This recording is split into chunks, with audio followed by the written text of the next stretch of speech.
Philippine Embassy in Hong Kong is confident they will be able to achieve a high voter turnout in the 2019 midterm polls. Ferdy Petalio is in Hong Kong to tell us why live. Ferdy, go ahead. First line. Good evening, Jago. At exactly 6:05 in the evening, the voting here in Bayanihan Center, Kennedy Town, was closed.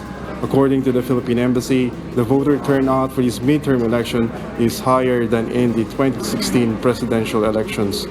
The voters turnout the last day of the election was 1,800 and having a total of 36,009 from April 13 to May 13, which is 16% higher than the previous election. Yesterday, a total of 34,183 cast their votes, which is around 40%. More than 40% of the more than 90,000 registered voters in Hong Kong. The embassy is confident and they have reached the target voter turnout, which is 42%. As mentioned by Consul General Antonio Morales, ballots from Macau, Beijing, Guangzhou, Xiamen, Chongqing, Shanghai, and Mongolia may arrive within today. And with us now is Consul General Quintin, Chairman of a Special Ballot Reception and Custody Group. Good evening, sir. Yes, good evening. Why do you think we have a high voter turnout for this election? Well, definitely, contrary to the usual conception, or belief that there's less interest in the senatorial or the midterm elections. Apparently here in Hong Kong, for this particular election, the interest was very high. Awareness about the elections was quite high compared to previous years, historically. So now we have an upward trend when it comes to the midterm elections here in Hong Kong. Okay. So, could you further elaborate on the problems faced by the voters? Of course, there are the usual problems, names missing from the list, which of course we can't do anything about that. The management and the release of the official list of voters is, of course, within the authority of the COMELEC.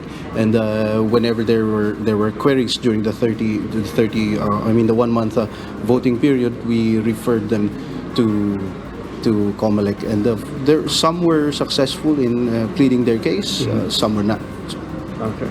So, do you have any information about the arrivals of ballots from China here to Hong Kong?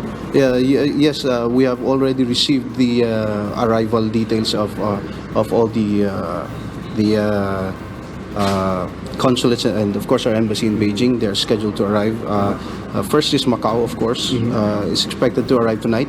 The election returns are expected to arrive tonight, and for tomorrow we are expecting Guangzhou, Xiamen, and the Philippine Embassy in Beijing, in that order. And later in the afternoon tomorrow, we'll be expecting Chongqing.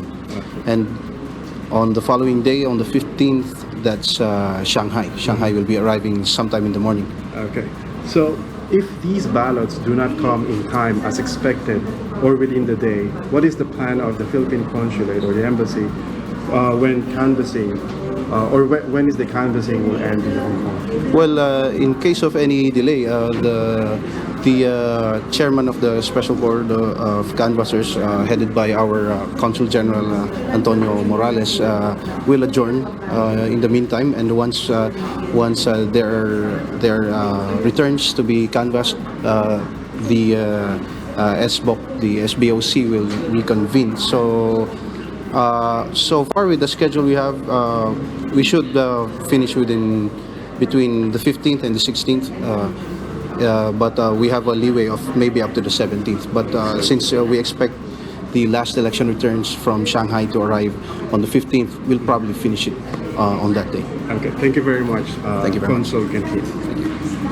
And that's the latest here in Hong Kong. Back to you, Jago. Yes, Ferdy, I just have one question. You said, based on the report a while ago, that there was a higher voter turnout as compared to last elections. Did we see aside from better awareness, did we see a growth in population in terms of number of overseas Filipino workers moving to Hong Kong, and that could be attributed to the growth or a higher voter turnout? Well, basically, the Filipino community here were very happy about the new flow and smooth operation of the electoral devices, especially the VCMs. The VCMs were running smoothly, especially at the end or the middle and the end part of the election. So, the Filipino community, as I've talked to them, they do trust the overseas voting here in Hong Kong. That's why they try to come up and be on time to cast their votes. All right. Thank you, Ferdy Patalio, reporting live from Hong Kong.